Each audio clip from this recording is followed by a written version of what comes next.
wabarakatuh.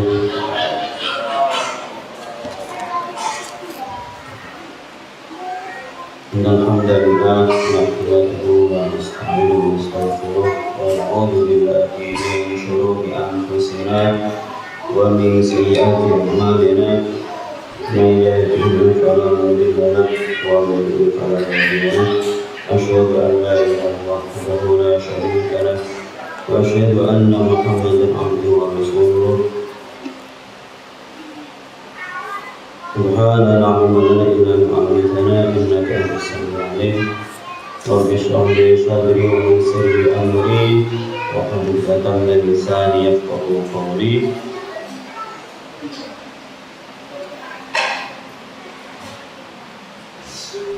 Para hadirin hadirat yang berbahagia, jamaah salat maghrib Masjid Al-Mubarak yang dirahmati Allah Subhanahu wa taala. Alhamdulillah, pada kesempatan ini, pada petang ini kita masih diberi nikmat oleh Allah Subhanahu wa taala, sehingga kita bisa berangkat ke masjid yang mulia ini dengan niatan yang baik tentunya, dengan niatan sholat berjamaah, dengan niat silaturahim, dan juga dengan niat thalabul ilmi. Mari kita selalu syukuri semua nikmat yang Allah selalu berikan kepada semuanya, dan semoga dengan kita selalu bersyukur, Allah berkenan menambah nikmatnya kepada kita semua. Salawat dan salam mari selalu kita haturkan kepada dengan kita Nabi Agung Muhammad sallallahu alaihi wasallam, Nabi yang telah membimbing kita dari zaman jahiliyah menuju zaman Islamiyah, yang telah membimbing kita, mengajarkan kita mana perkara hak dan mana perkara yang batil. Nabi yang selalu kita usahakan ikuti sunnah-sunnahnya, dan yang Nabi yang selalu kita harapkan syafaatnya, baik syafaat di dunia dan terutama besok syafaat di hari akhir. Para hadirin hadirat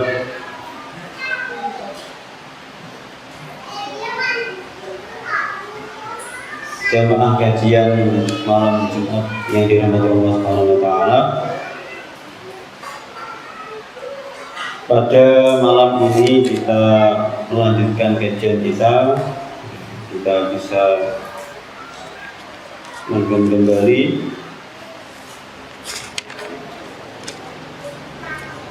masih di bab yang sama dengan materi sebelumnya, pertemuan sebelumnya, yaitu babun fit taqwa.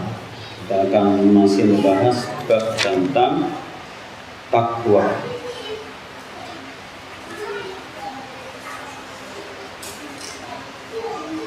Yang telah kita pelajari, kita bahas pada pertemuan sebelumnya, takwa ini satu kalimat yang di dalamnya mengandung semua aspek kemuliaan, aspek kebahagiaan, baik kebahagiaan di dunia maupun di akhirat. Jadi kalau kita ingin bahagia di dunia, maka kuncinya adalah dengan takwa. Apalagi kita ingin bahagia di akhirat, maka kuncinya adalah takwa. Pada ayat sebelumnya dijelaskan bahwa Allah berfirman, ya ayyuhalladzina amanu taqullaha haqqa tuqatih. Tapi kemudian ayat ini dijelaskan di ayat yang lain, fattaqullaha mastata'tum. Jadi di ayat pertama kita diberi Allah untuk bertakwa dengan sesungguhnya takwa, dengan sebenar-benarnya takwa. Ini akan berat bagi kita semuanya. Tapi di ayat lain Allah memberi penjelasan, fattaqullaha mastata'tum, maka bertakwalah kamu semampumu. Tapi semampu di sini dalam artian sekuat tenaga kita, sekuat tenaga dan pikiran kita. Kalau dengan haqqatu qati tadi ya, sebenar-benar takwa, ya ini akan berat sekali ya. Bahkan malaikat saja yang hanya dikaruniai akal itu masih protes ya. Ketika diperintah oleh Allah untuk sujud kepada Nabi Adam, malaikat ternyata tidak langsung taat, tapi masih mencoba untuk bertanya kepada Allah. Kenapa engkau menciptakan manusia yang sukanya hanya menumpahkan darah? Ini malaikat, apalagi kita manusia. Tapi tetap fattaqullaha mastata'tum. Kita diperintah untuk bertakwa semampu kita, sekuat kita, semaksimal kekuatan dan pikiran kita.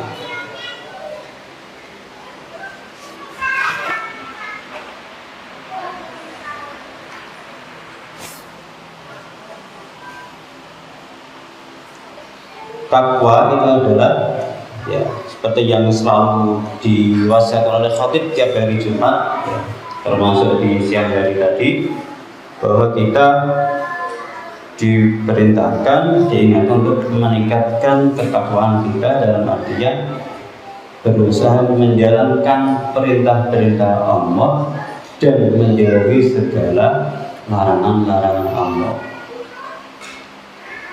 Imtitsalu awamiri wajtinabu nawahihi, menjalankan semua perintah Allah dan menjauhi segala larangan Allah.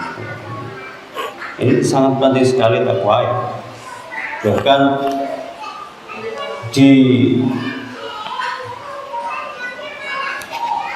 pada khatib ya, khutbah Jumat ini menjadi rukun ya. Rukun itu hal yang harus dipenuhi, yaitu perintah atau wasiat untuk bertakwa,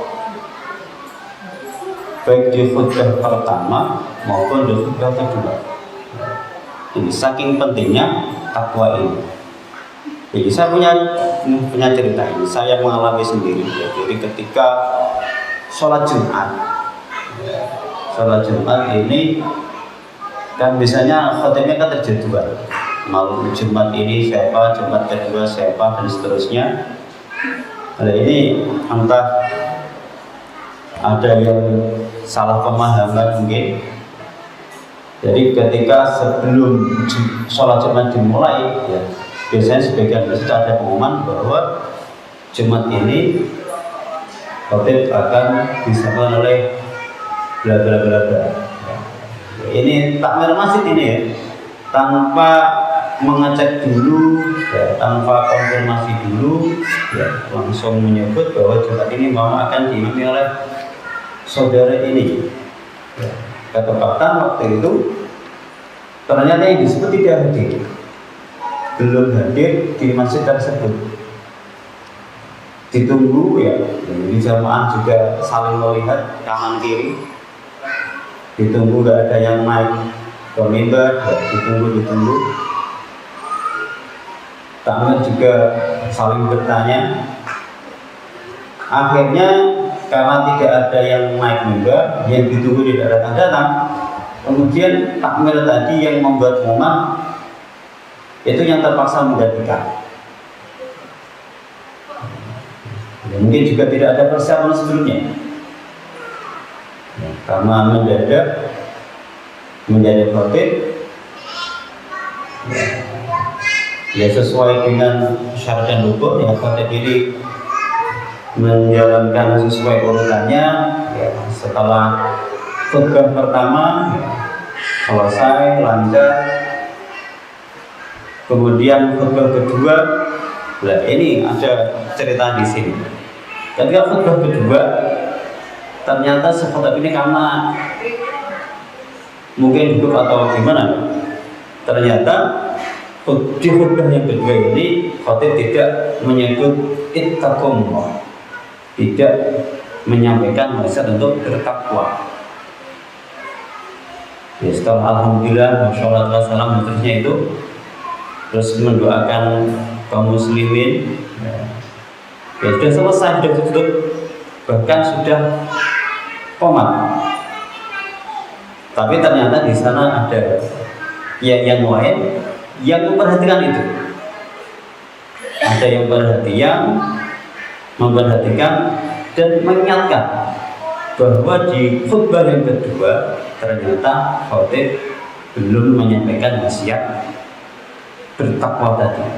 Ya, khutbah apa koma sudah berjalan, tapi kemudian karena diingatkan tadi sang khotib nanti lagi dan mohon maaf sebelumnya, ya, dan kembali mengucapkan ittaqullah haqqa tuqatih, baru kemudian komat lagi. Ini diantara pentingnya takwa, karena dengan takwa kita akan bahagia di dunia dan juga di akhirat. Kita akan mendapatkan kesuksesan di dunia dan kesuksesan di akhirat. Takwa ini ya, di dalam Al-Quran banyak dijelaskan bisa diperoleh dari iman dan amal soleh. Banyak di surat Al-Baqarah juga ya. Dzalikal kitabu la raiba fihi hudan lil muttaqin. Kemudian alladzina yu'minuna bil ghaibi. Jelaskan siapa kita itu? Orang yang beriman. Wa yuqimuna sholata. Dan orang yang mendirikan sholat. Jadi iman dan orang yang beramal soleh. Jadi itu takwa. Kalau sudah iman, maka dia akan beramal, amalnya pasti akan soleh, pasti amal yang baik. Tapi kalau orang yang beriman masih ragu, mungkin pasti tidak semuanya amalnya soleh, masih ada campuran amal yang buruk atau bahkan tidak pernah menjalankan amal soleh. Kalau ini tentu berarti dia belum bertakwa, belum bisa menjalankan perintah-perintah Allah dan menjauhi larangan Allah.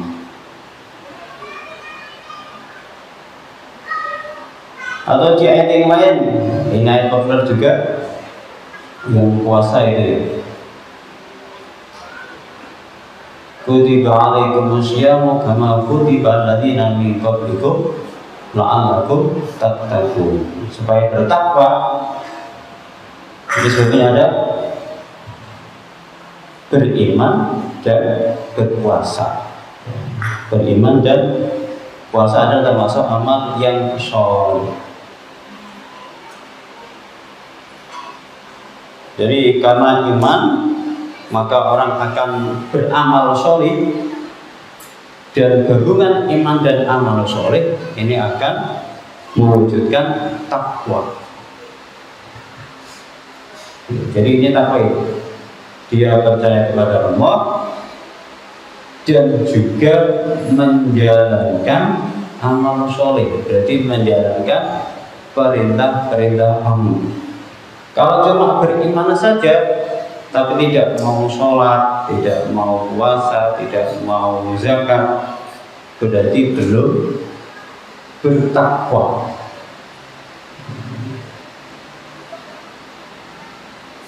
Jadi takwa seperti itu. Jadi beriman dan juga beramal sholeh.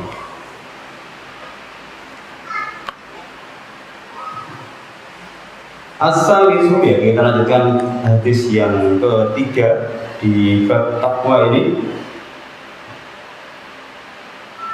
Di hadis ketiga Nawawi menjelaskan asal itu Anas bin Mas'ud radhiyallahu anhu.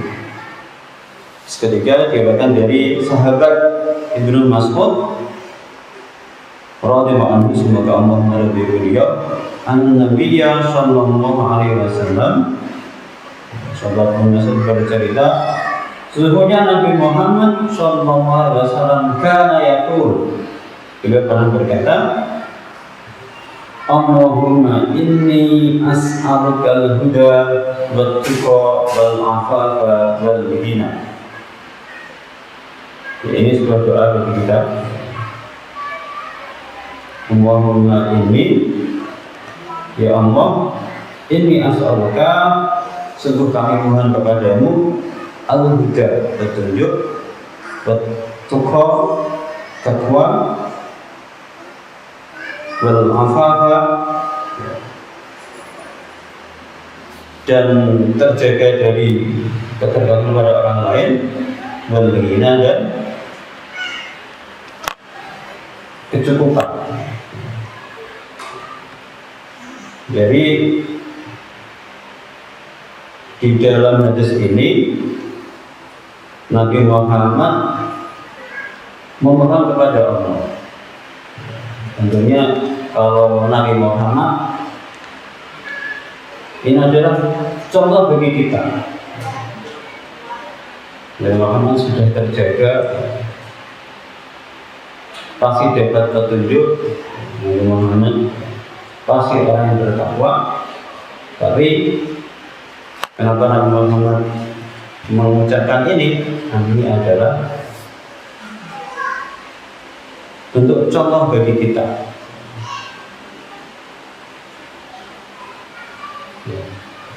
Dan ini perlu juga kita laksanakan, kita tiru apa yang didoakan oleh Nabi Muhammad. Yang pertama, Nabi Muhammad mengucapkan berdoa al-huda, minta petunjuk.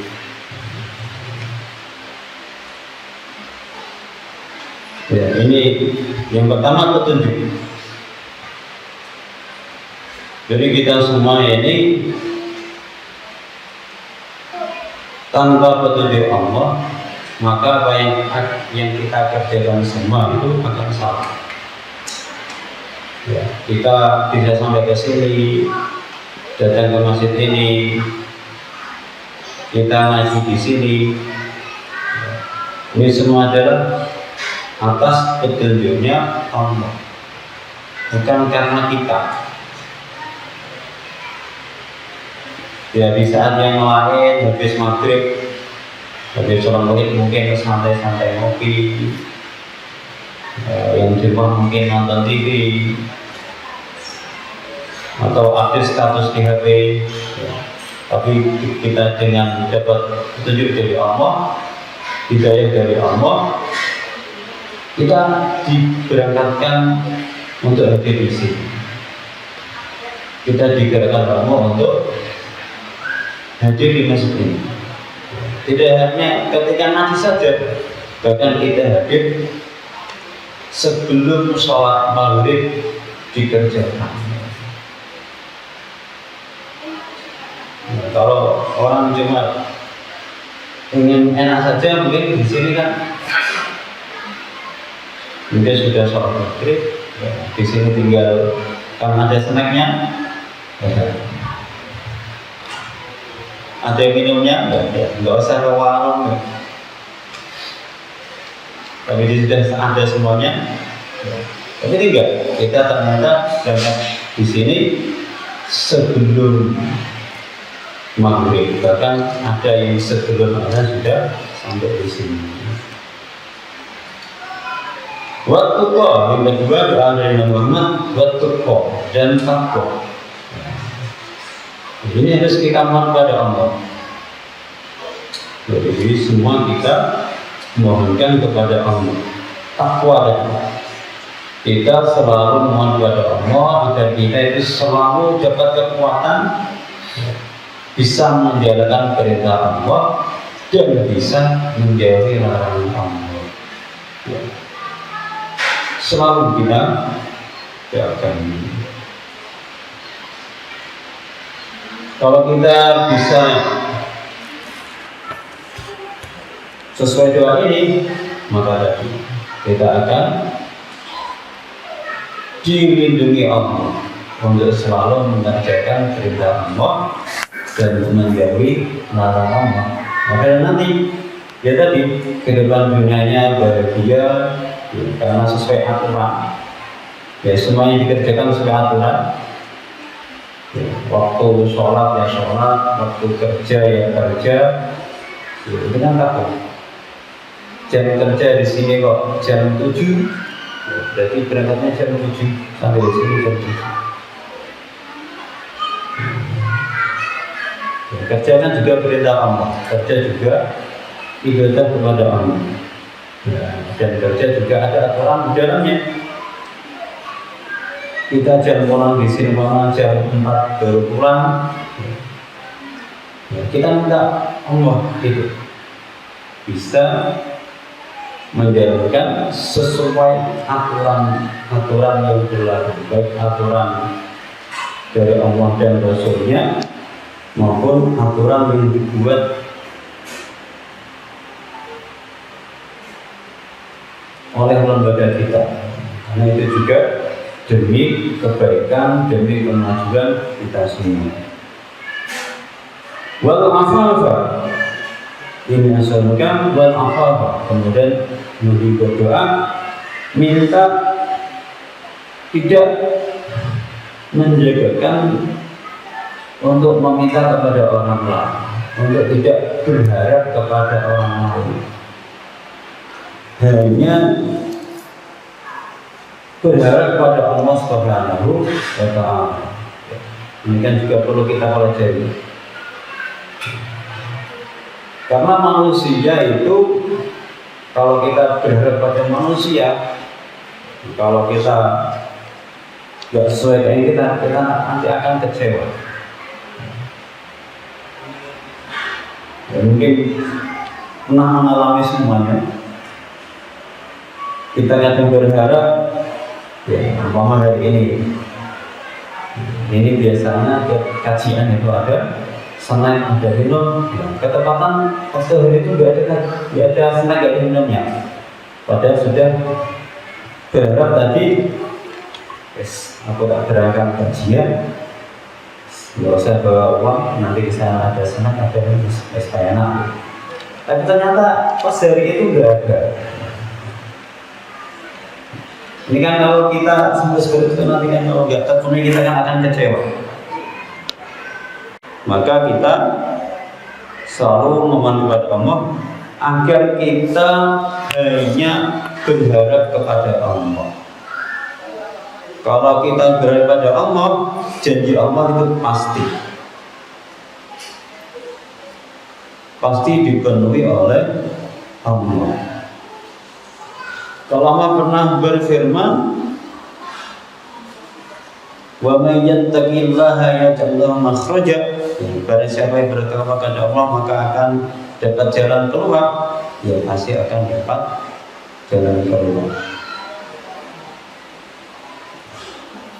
Dan ya Allah itu kalau orang bersungguh-sungguh pasti akan sukses. Tapi kalau kita berharap kepada orang lain, ya, apalagi mengharapkan pemberian orang lain, ya sebab itu tidak sesuai dengan keinginan kita. Kalau sudah tidak sesuai, pasti kita akan kecewa. Makanya ada dari guru-guru kita dulu yang mengajarkan kepada santrinya itu, kalau dia kemana-mana, usahakan bawa bekal, bawa uang saku. Mama menghadiri undangan, ya makan dulu kalau bisa. Memang lazimnya undangan ada, misalnya ada makannya, ada minumnya. Ya ini biar kita tidak berharap kepada orang lain, maka yang ini menganjurkan sebelum berangkat makan dulu. Kalau ada uang saku, bawa uang saku. Ya tidak selalu berharap pada orang lain. Kalaupun nanti kok di sana dapat makan, itu berarti rezeki dari Allah.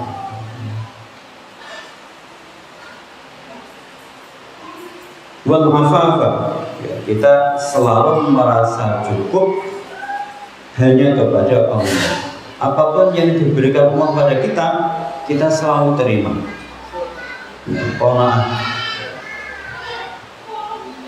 Kita dapat banyak, alhamdulillah bersyukur. Semua kok ada dari kita ditakdir kurang, juga harus bersyukur. Wal ghina, dan cukup atau lebih detailnya kaya. Tapi kaya di sini dimaksud saudara kaya hati. Jadi apapun yang Allah berikan kepada kita itu cukup bagi kita. Ya, tadi dapat rezeki banyak, maka itu cukup. Dapat rezeki yang sedikit, itu juga akan merasa cukup. Pokoknya berapapun yang Allah takdirkan, Allah berikan kepada kita, kita merasa cukup.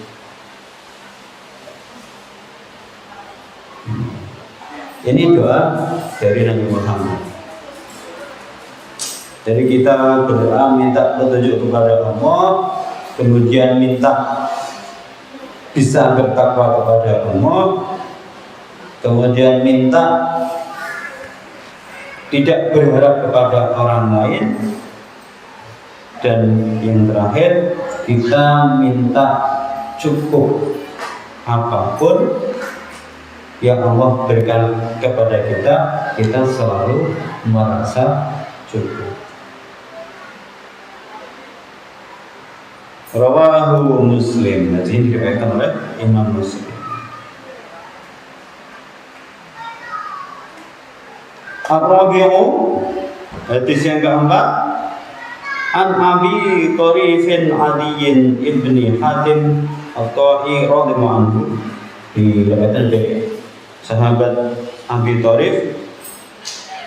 Qala, sahabat Abi Tharif berkata, sami'tu Rasulullah sallallahu alaihi wasallam yaqul, aku pernah mendengar bahwa Rasulullah itu bersabda,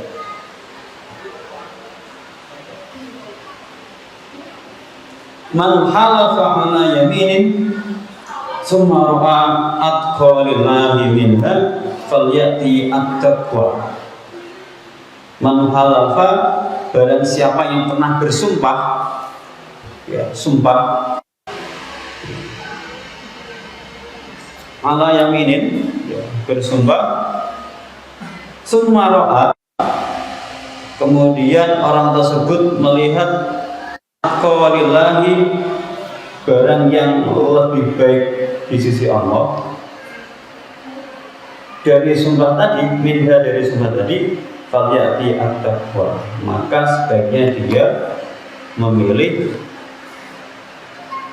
barang yang lebih baik di sisi Allah tadi. Ini semua ada orang bersumpah, bernada. Ya umpama ada dari kita, kalau nanti saya nikah, ya seumpamanya, maka saya akan menyembelih sapi, seumpamanya. Ini semuanya tadi itu.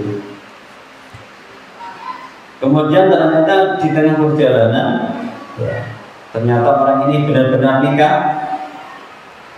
Kemudian jika dia kemudian tahu bahwa seumpama orang tuanya itu punya hutang, seumpama ini, maka yang lebih utama adalah dia membayar hutang orang tuanya tersebut.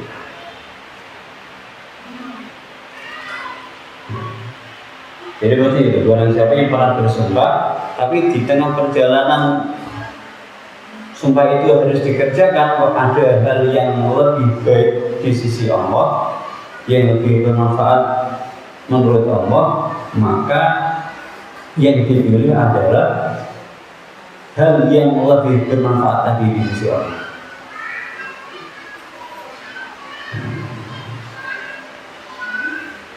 Yang lebih dekat dengan takwa kepada Allah itu yang dipilih. Kalau ini terjadi ya, karena sudah pernah bersumpah, maka ada hukumannya, ada kafarahnya. Kalau kita pernah bersumpah tapi nggak kita penuhi, maka kafarahnya adalah yang pertama ya, kalau bisa dipenuhi adalah memberi makan 10 orang miskin. Kalau nggak mampu, kalau nggak mampu memberi 10 orang miskin, maka gantinya adalah puasa 3 hari. Puasa 3 hari sebagai ganti karena tidak bisa memenuhi sumpahnya tadi. 3 hari ini nggak harus berturut-turut ya. Boleh hari ini puasa, tidak besoknya tidak, dan seterusnya. Kalau bisa berturut-turut juga tambah bagus. Jadi mendahulukan takwa tadi.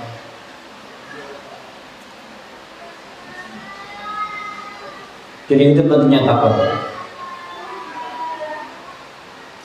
Jadi padahal sumpah kan harus dipenuhi, apalagi kalau sumpahnya membawa nama Allah, maka sumpah tersebut harus dipenuhi. Tapi jangan bersumpah dengan perkara yang buruk ya. Umpama kalau saya nikah maka saya akan mendatangkan artis ibu kota. Ini kan tak salah kabar. Jangan seperti itu mesti.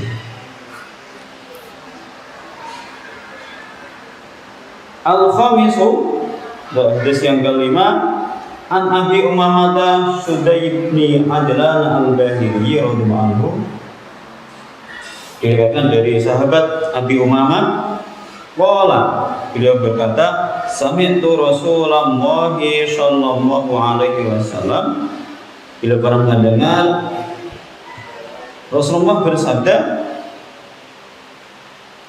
yaktubu fi hujjatil wada'i, ketika haji wada ya, Rasulullah khutbah di sana, faqala ittaqullaha.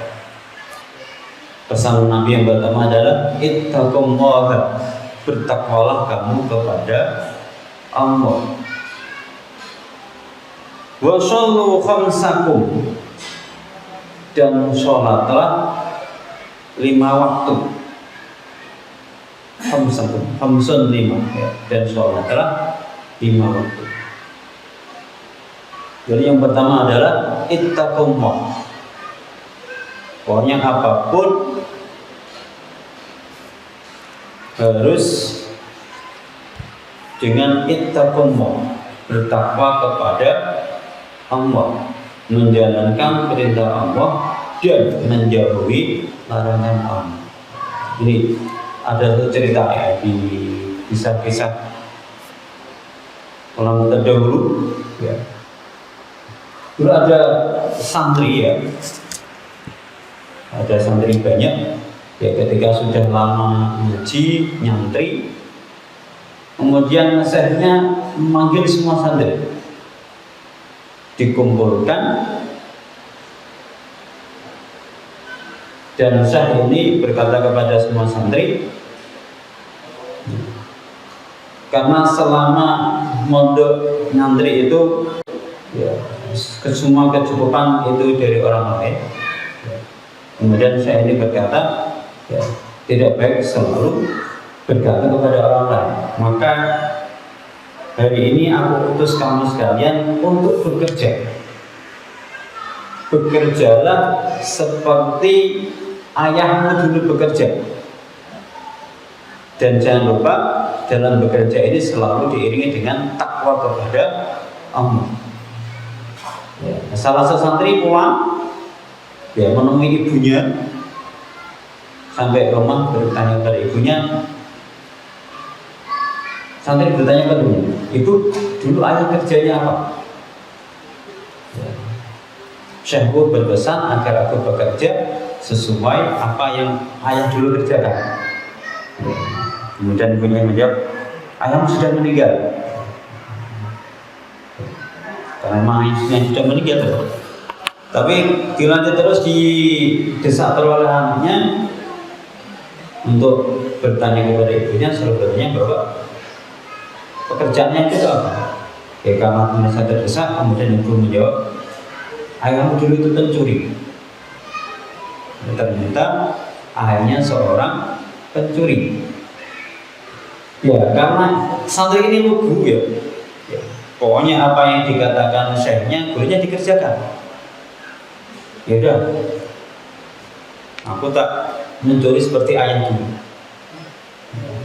Karena belum tahu ilmunya, santri ini belajar pada ahli yang pencuri. Mencuri itu caranya bagaimana, alatnya apa. Pokoknya belajar serius sampai mahir. Kemudian tiba hari sudah siap alatnya semuanya, ya linggis, kunci-kunci tadi dan lengkap semuanya. Malam hari akan menjalankan praktek mencuri tadi. Karena ingat pesan syekhnya, ya, jangan lupa bertakwa pada Allah. Malam tiba, ya, karena waktunya sholat isya, jadi sebelum berangkat mencuri, sholat isya dulu. Sesuai perintah pesannya tadi. Sholat isya, ya, nunggu sampai malam, sudah tidur semuanya, tetangga-tetangga semuanya. Ya, ketika sudah malam, dan waktunya sudah pantas mencuri, ya, sesuai teori pencurian tadi. Nah ini jalan santri ini melewati rumah tetangganya. Ini bisa ya, aman ini. Tapi kemudian dia ingat, kita nggak boleh mengganggu tetangga kita. Nggak jadi, dilewati tetangganya. Jalan lagi, ketemu rumah lagi, ketemu rumahnya anak yatim. Ingat pesan syekhnya, harus selalu bertakwa bahwa tidak boleh memakan harta anak yatim. Nggak jadi mencuri, lewat lagi. Berjalan terus, akhirnya ketemu rumah besar ya, punyanya orang kaya. Ya ini, dalam pikirannya pasti si kaya ini hartanya banyak, cukuplah buat dia, meskipun nanti aku ambil sebagian. Nah, karena sudah ahli, sudah profesional ya, cari jalan, buka jendela, buka pintu, dan berhasil masuk rumah orang kaya tadi. Di dalam rumah cari harta yang bisa diambil.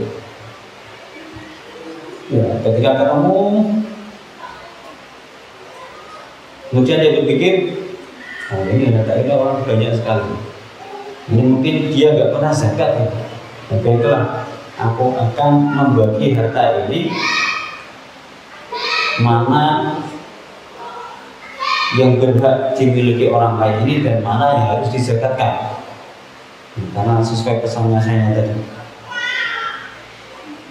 Ya saking banyak dihitung ya, sampai mengeluarkan catatan bukunya, dihitung ada emas, ada uang, dan harta lain, dihitung mana yang menjadi hak orang kaya dan mana yang menjadi hak fakir miskin untuk zakat.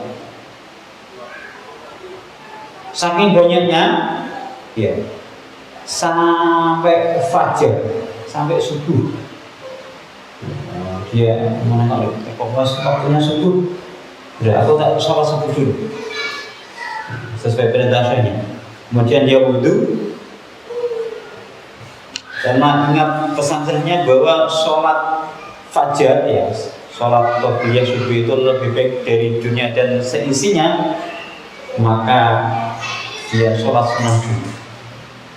Ya, ketika sholat sunnah ini penghuni rumah bangun kaget, kok bisa semua hartanya sudah berkumpul jadi satu, ya numpuk. Di sana juga ada buku catatannya. Dan di sampingnya ada orang yang sholat. Nanti sholat sunnah tadi ya, ketika sholat sunnah selesai, salam, ya kaget, ya ternyata ada pemilik rumah sudah bangun. Sama penghuni itu kaget, kamu siapa? Ditanya. Ya, karena ini santri yang melebur tadi ya, sudah waktunya sholat, sebaiknya sholat dulu. Ya, pemilik rumah disuruh dulu dan diajak sholat. Ya, karena saya seorang tamu kata santri, maka tuan rumah yang menjadi imam. Nah, sholat berjamaah. Dan kita mau mencuri tadi. Kan selesai sholat subuh, kemudian pencuri ini ditanya. Pemilik rumah juga tadi yang menurut terus ya, karena pencuri biasanya kan bawa senjata, entah kasih. Biasanya kan bawa senjata untuk mengancam pemilik rumah, karena takut yang mengurut bisa pemilik rumahnya. Ketika selesai sholat, ditanya, santri lugu ini ya menjawab apa adanya. Cerita tadi bahwa dia itu diperintah oleh syekhnya untuk bekerja, bagaimananya bekerja, tapi ternyata hanya seorang pencuri, maka dia mencuri. Tapi saatnya tadi harus selalu bertakwa kepada Allah. Kemudian dia juga menjelaskan bahwa ini harta ini yang wajib dikeluarkan zakatnya itu ini, zakat semuanya. Ya, karena merasa takjub si pemilik rumah tadi, ya, ini kok bisa pencuri kok ngajak sholat, ya, ada pemiliknya datang juga dijelaskan maksudnya, niatnya apa, jujur. Kemudian si pemilik rumah ini ingat bahwa dia punya anak perempuan. Kemudian hubungan dengan istrinya, bagaimana kalau anak ini kita nikahkan dengan anak kita?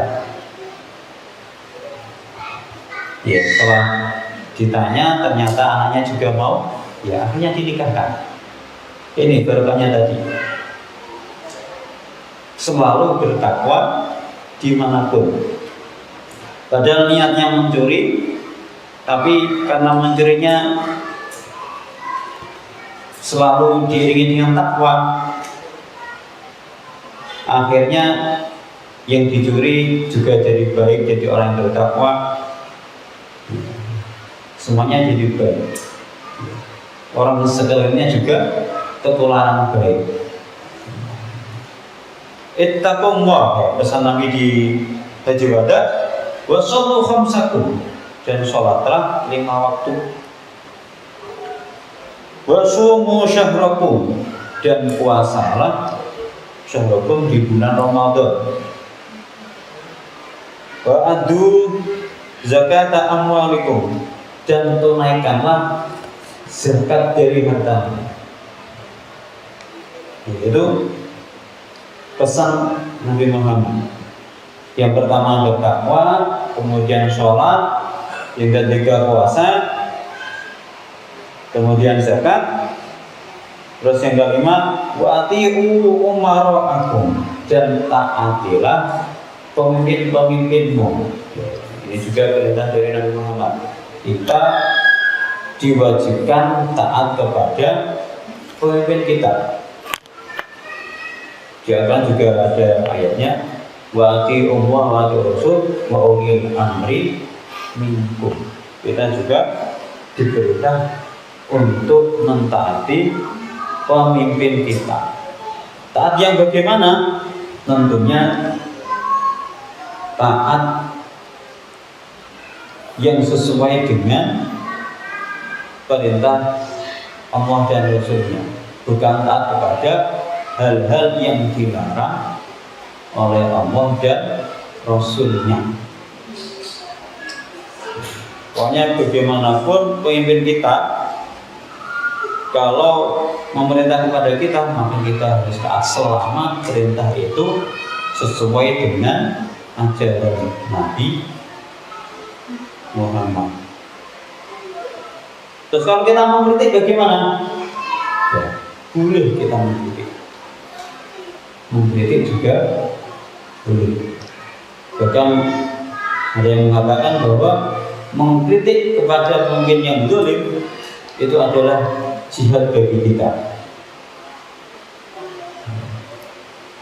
Tapi selama kita dipimpin, kalau kita diperintah dan perintah itu tidak bertentangan dengan ajaran agama kita, maka kita harus taat pada perintah tersebut. Namun seperti dulu pas corona itu, kita kok diperintah untuk pakai masker, ya pakai masker. Ya, itu kan nggak maksiat. Nah, sekarang bukan suatu maksiat, maka kita harus patuh. Itu kan juga demi kebaikan kita. Kalau kita maskeran berarti kita bisa terlindungi. Kalau kita bisa mengikuti semua wasiat Nabi Muhammad tadi, tadkhulu jannata rabbakum, maka masuklah kamu semua kepada surga Tuhanmu. Jika kita bisa menjalankan semua perintah Nabi Muhammad tadi ya, mulai dari takwa, berarti kita selalu berusaha menjalankan perintah-perintah Allah dan menjaga larangan-larangan Allah. Kalau kita bisa bertakwa, maka kita pasti akan selalu menjalankan sholat 5 waktu. Jika kita bertakwa, maka kita juga selalu akan menjalankan puasa di bulan Ramadan. Meskipun mungkin ada sebagian dari kita yang tidak puasa, tapi karena kita bertakwa kepada Allah, maka kita akan berpuasa di bulan Ramadan. Jika kita bertakwa, maka kita akan mengeluarkan zakat dari harta kita, meskipun dirasa harta kita berkurang. Karena itu di dalam harta kita ada hak dari orang lain, juga untuk menolong saudara-saudara kita, maka jika kita bertakwa, maka kita pasti akan membayar zakat harta kita. Mama, kita seorang petani. Petani itu, sawah itu, kalau panennya itu dari air hujan, maka zakatnya adalah 10%. Tapi kalau sawahnya irigasi, maka zakatnya adalah 5%. Bukan dinyak ya. Mama punya sawah, panen, tidak ada irigasi dari air hujan, tapi ngotot zakatnya satu itu 5% saja. Ini kan tidak sesuai aturan. 5% itu untuk yang sawahnya itu dialiri irigasi. Tapi kalau dari air hujan, maka zakatnya adalah 10%. Dan jika kita bertakwa juga, maka kita juga akan taat kepada pemimpin-pemimpin kita. Rawahul Tirmidzi. Di sini diriwayatkan oleh Imam Tirmidzi. Jadi untuk hari ini, semoga apa yang kita kaji hari ini, apa yang kita belajar hari ini bisa kita aplikasikan pada kehidupan kita sehari-hari. Dan di momen ini juga mari kita mendoakan saudara-saudara kita ya, yang ada di Palestina. Semoga saudara-saudara kita diberi ketabahan, kesabaran oleh Allah dan segera diberi kemenangan oleh Allah Subhanahu wa Ta'ala. Dan mari kita akhiri kajian dengan bacaan hamdalah dan doa untuk kita bersama-sama. Alhamdulillahirrahmanirrahim. Subhanallahumma wa bihamdika asyhadu an la ilaha illa anta astaghfiruka wa atubu ilaik. Assalamualaikum warahmatullahi wabarakatuh.